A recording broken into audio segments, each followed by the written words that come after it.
Welcome back. So, someone asked me a great question, like what I think about running and operating a business, a pharmacy business. And I think it's a great question because I am a pharmacist. I've been working as a pharmacist in the hospital setting for about 10 years now.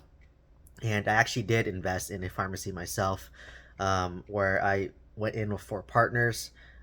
We put some seed money in there and we invested in it. And I feel like I'm qualified to talk about this because I am a pharmacist, and plus I owned and operated a independent retail pharmacy.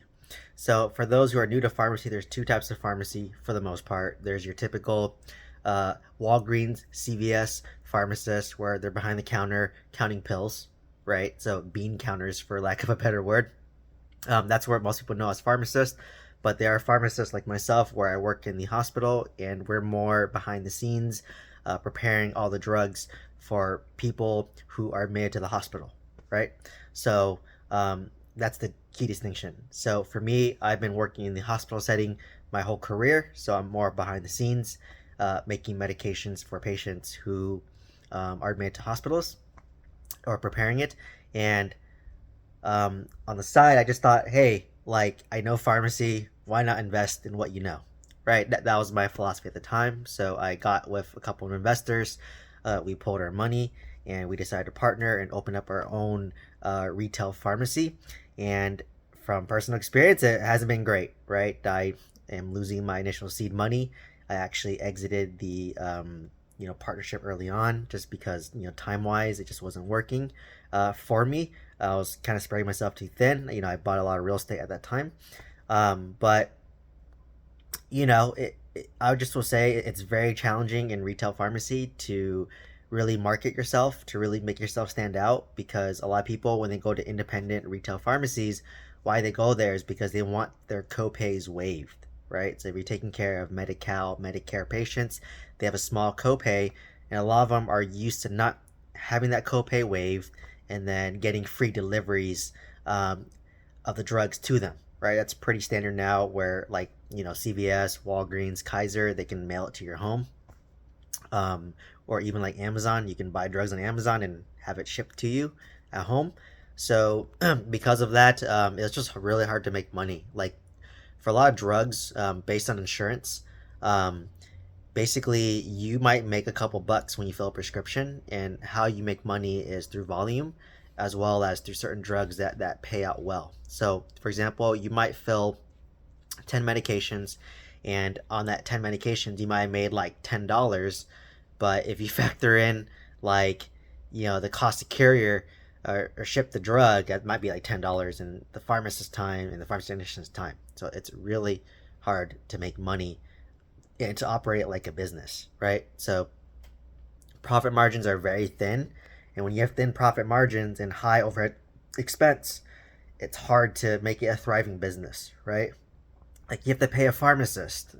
If I'm not working there, we have to have a pharmacist there, right? And pharmacists are not cheap. You're paying them like 60 to 70 bucks an hour on the cheaper end, and you need maybe a pharmacy technician to fill your drugs, and maybe you're paying them like 20 bucks an hour, and you have to pay for rent, utilities, licensure, the carrier. You gotta buy the drugs, ship it. It's a big operation with very thin profit margins, so it's really hard to sustain. And that's why I decided to exit the partnership, because I just thought, man, these margins are so thin, and with all this high overhead costs, right? Just having a pharmacist alone is expensive, right? Like you're talking $150,000, not including benefits. Technician's going to be about $40,000 to $50,000. So just in labor, you're having $200,000, and they're filling drugs where the profit margin is so thin. So at that point, it's just like, why deal with the stress? Why deal with the headache? I'd rather just work at like a CVS or a Walgreens or a hospital where I'm not eating up those costs. I'm just getting paid a W-2 salary, and it's a lot easier versus like trying to run your own business, right? Because like you said, pharmacies are at the mercy of insurance reimbursement. So if reimbursement is going down, labor is going up, so that cuts into your profit margin, right? If you have like a 8 to 10% profit margin, and your reimbursement goes down, your labor goes up, maybe your profit margin cuts in half to like 5%, right? So it's just not worth it. I only think having an independent pharmacy is worth it if you just don't want to work um, for like a CVS or Walgreens, right? Like, because maybe you just want to work on your own hours, you want to work at your own time, your own leisure, but it comes with other headaches. But a lot of farmers that I know that do it, they don't make, they'd probably make more if they just worked at a CVS or Walgreens themselves, or they've been around in business for so long that they have such a large like client base that they can pull from it. They have such large volume and they can justify the income, right? But nowadays, I think it's just so competitive. It's almost like a race to the bottom. So it's hard, right? Like it's not worth it. I think it's much better for work-life balance if you just work a W-2 like CVS, Walgreens, hospital like me, and then invest in real estate on the side versus putting all your time and effort into like running your own pharmacy because it's hard to scale too, right? Like pharmacies are very hard to scale. Like just to buy the pharmacy, it takes like 6 to 12 months to do that process. On top of that, you have to get approved by like Medi-Cal. That can take like 1 to 2 years to get approved. Versus you buy a piece of real estate, you can buy a piece of real estate in 30 days if you sell or finance it, or maybe 60 days, worst case, if you do due diligence and have a lender, or 90 days, whatever.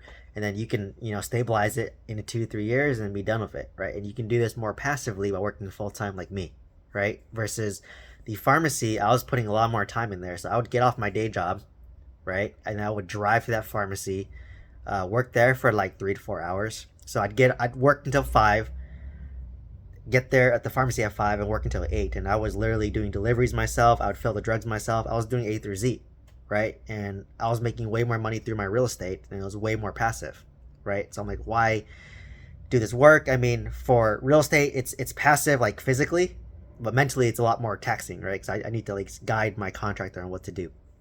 So to me, I don't think it's worth it to invest in your own retail pharmacy. Uh, I've seen people who've made money from retail pharmacy. I've seen people who lost money from retail pharmacy, right? So it really depends what you want to do. But if it was me, I just recommend get a W-2 job as a pharmacist. That's fine. And then whatever excess money you have, invest it, right? Buy real estate, buy index funds, whatever your investment vehicle is, do that. I wouldn't recommend do a pharmacy unless that's the only way for you to get a job, right? If that's the only way for you to get a job as a pharmacist, then by all means do it. Otherwise, try to get a job somewhere else for W-2. So hopefully this gives you some value, some context as somebody who works as a pharmacist W-2 and own a pharmacy myself. Like I said, all of our partners, we regret going in the deal. It took a lot of time, a lot of money, a lot of stress, and all it gave me was clarity about